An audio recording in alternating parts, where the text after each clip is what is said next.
Well, hey guys, it's Mr. Schauber. Hope you're doing well. Throughout our study of U.S. history this year, we've gone over a lot of stuff from basically the 1600s until the early 1970s. We left off with the early 70s talking about the Vietnam War and when that wrapped up.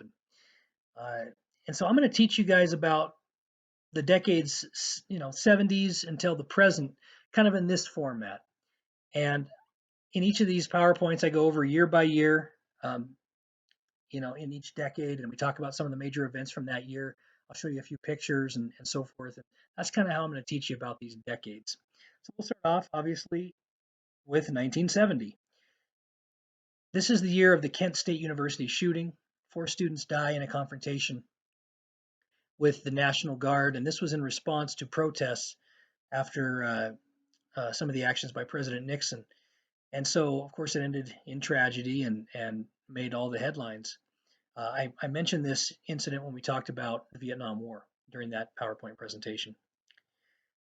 Also in 1970, Monday Night Football starts, and it's been going for, going on 50 years now. It's kind of become an American institution.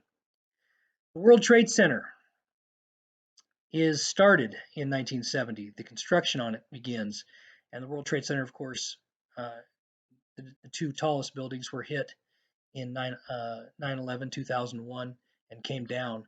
But of course, they were part of the New York skyline for many years, and they were definitely icons. Childproof safety caps are invented. Now, some of these things you might be wondering, now, why did he put that on there? What the heck's that all about? You could argue that this invention of childproof safety caps on things like aspirin and other household cleaners, things like that. You could argue that that has saved a lot of lives, and so kind of a cool invention. The first New York City Marathon happened that year, and of course it's one of the biggest marathons in the world. Thousands and thousands of people run it every year.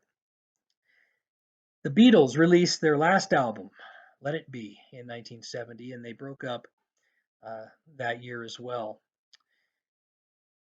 Apollo 13 happens. They made a movie about this, and of course, Apollo was the name of the mission, Apollo 13, and this is the incident where they have some craziness happen. They don't know if the ship's going to blow up or it was malfunctioning. Some things were going on, and miraculously, the astronauts all were safe and made it back. The floppy disk is invented, which allows, in the early days, allows people to save some information from a computer, onto a disk, and then you could reinsert the disk and bring back up your saved information and so forth. But of course, those floppy disks, they were called that because they literally were like a plasticky floppy. You could flop them around in the air, and it's kind of funny to think about that now with our computers and our phones and everything having so much capability to store information. But back then, it wasn't quite the same, so we used the floppy disk. And Marshall University football team tragically was in a plane crash, and they made a movie about that not many years ago, and memorializing that incident. But what a tragedy that was. But 1970, interesting year to start the decade of the 70s. Here is the Kent State shooting pictures. We've talked about this, and a horrible thing that happened. And here are some pictures of the Apollo 13 mission. You can see on the right there how the capsule looked. Pieces were breaking off and flying off into space. And I mean, it's a miracle the astronauts got back, but they did. And so pretty amazing. In 1971, the Pentagon Papers are released, and I mentioned those as well during the Vietnam War presentation. And this kind of exposed what the government was doing in Vietnam and some of the decisions that were made in the Vietnam War. And it outraged a lot of people when they read it because they saw it as the government having been up to secretive and underhanded operations even at times. So the Pentagon Papers were bombshell when they were released. was also in 71 that cigarette ads were banned from TV. Before 1971, um, advertisements promoting smoking could be on TV. And in 1971, the Surgeon General of the United States said, no, smoking is hazardous to your health. We need to ban cigarette commercials that promote smoking. So since that day, of course, they've allowed commercials that discourage you from using cigarettes or tobacco in that way. So it's kind of interesting, but yeah, they were banned in 1971. Disney World opened in Florida in 1971, and of course is a major tourist attraction every year. And 18-year-olds got the right to vote. The 26th Amendment is ratified in 1971. And I mentioned that as well during the Vietnam War presentation because we had all these young men going off to fight, and back then the age was 21 to be able to vote, and young men were dying, and then those that came back said, "Hey, wait a minute, I can die for my country in war, but I can't vote. We got to change that." And so, in 1971, right at the end of the Vietnam War, the 26th Amendment is ratified, allowing 18-year-olds the right to vote, which means you're not too far away from voting. There's a picture of Daniel Ellsberg, who released the Pentagon Papers to the media, and of course he gets all kinds of notoriety for that. And the Pentagon Papers were the cause of a lot of uproar when they first came out. And Disney World, the Magic Kingdom. So it opened in California, of course, well before this, but this is the new edition, if you will, in 1971 was in Florida. In 1972, President Nixon visited China, becoming the first president to do that, and he opened trade relations with China, and of course, the world's never been the same since. Just ask Walmart and any other company that makes most of their stuff in China. 1972, we also had the Olympics, the Summer Olympics, and just one of the most bizarre incidents ever happened during that time. Members of the Israeli wrestling team and coaching staff were taken hostage, and some of the members were killed during the Olympics, this time of nations coming together for goodwill and everything, celebrating the games and all that good stuff. But this was a crazy tragedy at the Olympics. The first successful video game is released in 1972. Pong it's what it's called, and I'll show you. I think I show you a picture of it. It's basically just these two little bars on each end of the screen and a little dot in the middle. It's like almost like a ping pong, and the dot goes back and forth, and you have to uh, move your bar on your end of the screen to hit the dot and send it back to the other side. Federal Express is founded as a way to deliver packages, kind of a competition for the U.S. Postal Service. And so this becomes, kind of the rage. So you have Federal Express, eventually UPS, things like that. This is during the Cold War still, of course, in the 1970s. And so everything we did against the Soviets was a big competition. And whoever could win in chess, whoever was the world champion in chess, the ultimate thinking man's game, they say, would be a superhero, right? And so Bobby Fischer, an American teenager, beat the Soviet champion, and Fischer gains overnight stardom because of that. Email is invented in 1972. Now, it wouldn't become more public and accessible to the general population for quite a few years, but that's how usually things are done, right? In the technological world, is that prototypes of things are invented, and then they're not released for a number of years after. But email is invented in 1972, and Title IX is passed, which did a number of things, but among them allowed for more girls to play sports, for example, in high school and college. If the high school allowed, you know, 8 boys sports teams, then it needed to allow that many girls sports teams, and same for colleges and so forth. So Title IX does a number of things basically, but it's more it's more about equality among the genders as far as opportunities. And so all you girls that play high school sports or involved in some of the high school clubs and organizations, Title IX is who you get to thank for that. So it's a good thing. Here is a picture, of course, that was in the newspapers and on TV of the kidnapper or kidnappers, and on the right there, and then the victims of the Israeli wrestling team and their staff. I mean, just crazy, just unfathomable to think about this kind of thing could happen during the Olympics, but it did. And yes, there is a picture of Pong. I remember playing this when I was a little kid. I was born in 1977, but this was still popular then, even when I was 5, 6 years old in 1982, 83. So I remember playing this game. It was a good one. In 1973, the landmark Supreme Court decision Roe versus Wade is handed down, which legalized abortion in the United States. And for the last nearly 50 years, this has been one of the real big controversial hot button issues in this country. UPC barcodes are introduced. Uh, Imagine how long it would take you at the grocery store if you didn't have barcodes on your items you were buying. And of course, you can just swipe things through now, but before 73, they couldn't do that.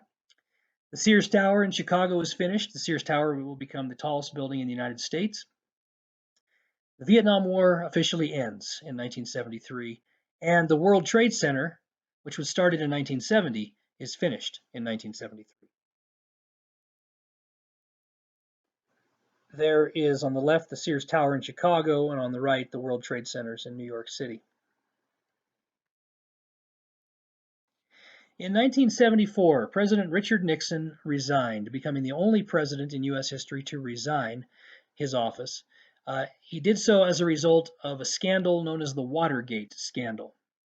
And it brought down him and his presidency.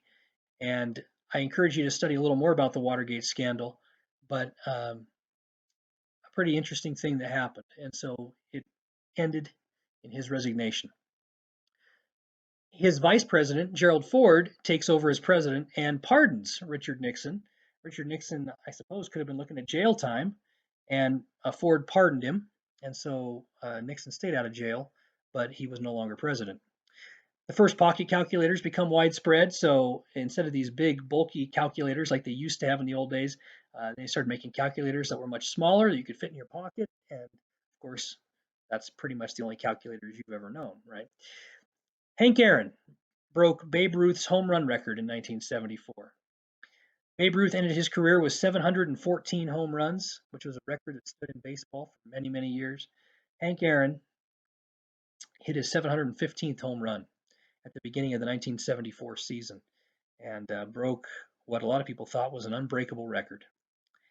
And the daredevil, stuntman, Evel Knievel, attempted to jump the Snake River Canyon. This is just insane. And he didn't make it. He fell about 600 feet and he ended up with minor injuries. And nobody understood how he could have survived that. And yet he did with minor injuries, crazy. But this guy would take his motorcycle and jump over, all kinds of stuff. He was the ultimate daredevil that way and has become or became world famous for it. So if you ever look up some old Evel Knievel footage, it's pretty amazing. Here are a couple pictures of Richard Nixon. There he is on the left announcing his resignation. First guy and only guy as president to resign. And there is Hank Aaron and the swing that broke Babe Ruth's record. If you go to Atlanta, Georgia today, even though the Atlanta Braves baseball team does not play in the stadium that Hank Aaron broke the record in, they have kept the outfield, part of the outfield wall where the ball went over that day, and they've kept it intact. They're still basically it's just a big parking lot today where the field used to be. But they, like I said, they've kept the wall intact, and they've kept the the bases, or at least the markings of the bases, intact. So you can stand at home plate where Hank Aaron broke Babe Ruth's record, and and then you can go to the outfield wall where the ball went over to break Babe Ruth's record. And last summer of 2019, I was in Atlanta, and we went there, and of course, being the baseball fan that I am, we had to go and stand at home plate and go to the outfield wall. So great stuff. In 1975, Microsoft is founded. And of course, that would change computers and the computer technological industry forever. Disposable razors are introduced, which we laugh at, but think about this. Think about all the disposable razors that are used every day in this country. They were safer, of course, than the uh, than the blade, the open blade that was used before by most people. Disposable razors made it just much easier to shave more often for both men and women. So, um, and so it changed everything as far as the personal hygiene and shaving industry went. And one of the coolest things, the terracotta soldiers were discovered in China. Let me tell you about them and with a picture in just a minute. So there's Bill Gates as a young nerdy dude, and there he is as an old nerdy dude. Uh, but Microsoft has started in '75. And then some of you may have learned about these. If you're interested, I would highly recommend you study more about these. Look this up. This is fascinating. In 1975, a Chinese farmer was out on his land, and he was working on the land, and he was digging down, and it opened up under his feet, and this was discovered. This is the tomb of China's first emperor, and this emperor uh, believed that when he died, he was going to an afterworld that he could take things with him to the afterworld, his riches, his army. And so while he was living, they used to have the members of the Chinese military come, and he actually had them pose one by one and had his royal artists and sculptors make clay models, terracotta or clay models of each individual soldier. And they made clay models of soldiers, of horses, like life-size models. And they put all these models and all these clay soldiers and horses and things down in this emperor's tomb when he died. And this tomb was right underneath this farmer's feet. So, of course, once this was discovered, the Chinese government came in and they took over excavation. And uh, but they've tried to keep everything as intact as possible. And this is ancient stuff that has been preserved because it was underground for so long. And of course, you can see they've built structures around it today. But this is unbelievable, right? That something like this would be preserved. And can you imagine if that was you just digging down on your land and the earth opens up and voila, there you go. The first Chinese emperor's tomb is underneath your feet. Pretty crazy. In 1976, we had a presidential election, and Gerald Ford is no longer president. He finished out Nixon's second term. Jimmy Carter, a good old boy from Georgia, is elected as our president, and he will serve one term starting in January of 1977 and finishing in January of 1981. Apple Computers is launched as kind of another startup computer company, a competition for Microsoft. It's started by two men, one Steve Jobs, who probably became more famous of the two, and then the other was named Steve Wozniak. But Apple Computers is started in 1976. Also, the first VCRs are released, which allow people to get old VHS videotapes when they're made with movies on them and other programs. And now people could have a VCR in their home and pop in one of the old VHS tapes and watch movies at home now. And no longer do you have to go to the movie theater to see movies. You can watch them from home. And so VCRs, of course, are all the rage through the late 70s, through the 80s, into the 90s, and you get DVD uh, players that are created and DVDs, which of course made the picture quality better and the sound was better. But VCRs are where it was at in the late 70s and throughout the 80s. And of course, 1976 was America's 200-year anniversary. 200 years from 1776, from the Declaration of Independence being written and from the Revolutionary War being fought. Here is President Jimmy Carter, again elected in 1976. And the very first VCRs, they were something. We had one of these when I was a kid, and we thought they were so great. And it did make things convenient. It made watching movies. You could buy a movie on VHS. You could rent them from the video stores, which were a huge deal in the 80s and into the 90s. Um, but VCRs, yep, that's where it was at. In 1977, a notorious serial killer running around New York is finally arrested. He was known as the Son of Sam, a former United States postal worker that went off the rails, and he was terrorizing New York uh, for a while until he was finally arrested. And the Alaska pipeline is completed in 1977.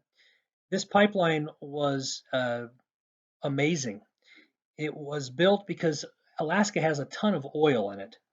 And so they needed a way to be able to pump the oil out of the ground and then a pipe to carry it long distances to refineries and to the places it could be shipped. And so uh, they built this huge Alaska pipeline. You'll see a picture of it, and boy, it's amazing.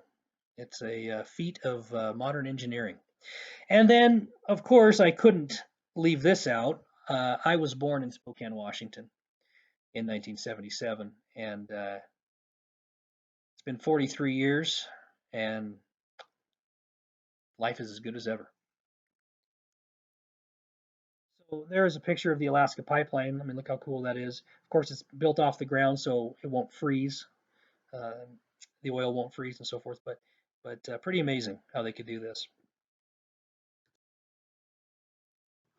And then in 1978, ultrasound is first used as a new technology. Now think about this.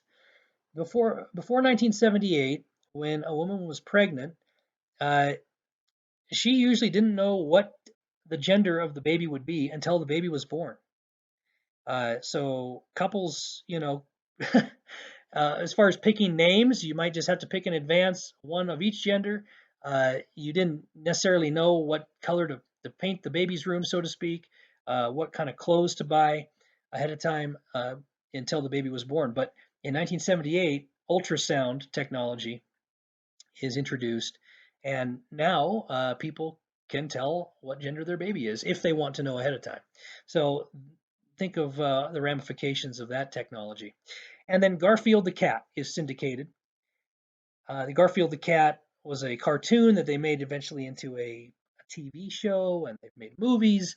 But to be syndicated means that your work is basically sold to a nationwide audience. So Garfield the cat was a cartoon in a local newspaper for a while, and then it became popular enough where other newspapers around the country wanted to buy the rights to it and print the cartoons in their newspapers. So that's what being syndicated is that you're selling, uh, you're you're broadening your base, okay, as an artist or whatever medium you're in. So this is where the real money's at for this kind of thing is if you can get syndicated, then you're going to be making a lot of money off your product. So that's done in 1978. And here is a picture of Garfield the cat and his friends. I grew up watching this cartoon and loved it. So there you go. And then in 1979, kind of a big year, as you can see, the country of Iran went through a massive change. The Shah, who was the leader of Iran, had fallen out of favor and was going to be overthrown, and he fled for his life. And a new leader in Iran called the Ayatollah Khomeini took over. When he did that, Iran went back to kind of the dark ages. The Ayatollah came in and wanted to enforce a strict form of Islam, and this is when all Western influence that the Shah had been more open to, Western music, Western style of dress, Western entertainment type thing, that went out with the Shah, and the Ayatollah uh, banned all those things. Women had to start wearing the covering out in public. They had to be accompanied by a male relative when they walked out in public. There was public executions as a means of getting the public to comply with the new government. It was quite a change, and Iran has kind of been in that phase, in that flux of life ever since. So that's been over 40 years, and Iran has not been the same since the Shah was forced to flee and the Ayatollah took over. Um, with the changes in the Iranian government and the situation in the country, Iranian students that year stormed the U.S. embassy, and they took all Americans working at the embassy hostage for, you can see, 444 days.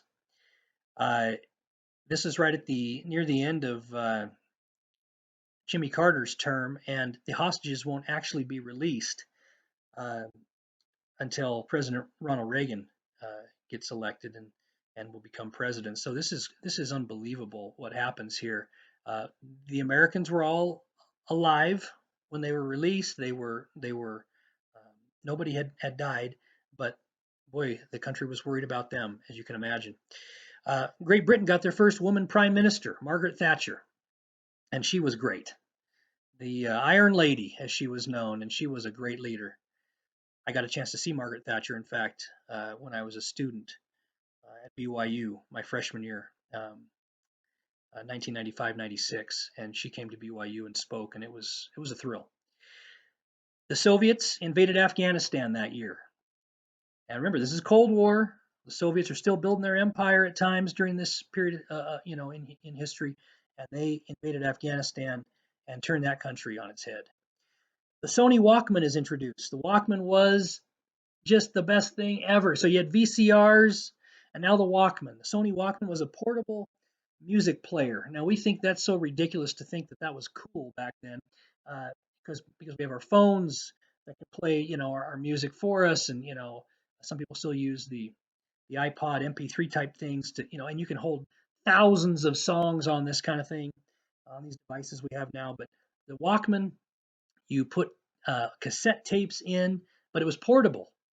And so this was a revolution, as far as the people back then were concerned. So kind of cool. And then Mother Teresa won the Nobel Peace Prize. Mother Teresa, of course, is famous for her work among the sick and the poor. And ESPN, the Entertainment and Sports Programming Network, started in Bristol, Connecticut, and since 1979, ESPN has been the world leader in sports on television, and of course uh, they've grown. They have a bunch of different ESPNs. They have ESPN, ESPN2, ESPN News, ESPNU, ESPN3 that broadcast all kinds of sporting events. So that was how 1979 and the decade of the 70s rounded out. Here are a couple pictures of the Iranian hostage crisis. There on the left of the Americans being held hostage, and then on the right when they were finally released and brought back home. A picture of the Sony Walkman. Of course, this will go into the 80s and dominate the 80s. And I had the one on the left there. If you got the one on the right, that came out after a while as well. That was the sports quote unquote version of it. So, but the Sony Walkman was was all the rage back then, and it was good stuff. And here's the ESPN logo. And ESPN, like I said, has kind of been the dominant sports cable channel since 1979. And so now that you have seen what I call the fabulous 70s, your assignment, it says, is to pick any two of the individual things you learned about, any two items that you found on here, happenings, events, okay, and that you thought were interesting, and you write a half page on each of these things. So that makes 1 page total, uh, of writing. Tell me why you picked what you did, why you found them interesting, and why they're important in U.S. history. So this is for you to just pick two things you thought were cool, thought were interesting, that stood out to you, and write a half page on each. Tell me why they're good, and why you found them to be noteworthy, and that will be your assignment to turn in. All right, guys. 1970s. Doesn't this make you wish you were born in the 70s like I was? I mean, how lucky do you have to be born in the 70s, right? All right, guys, take it easy.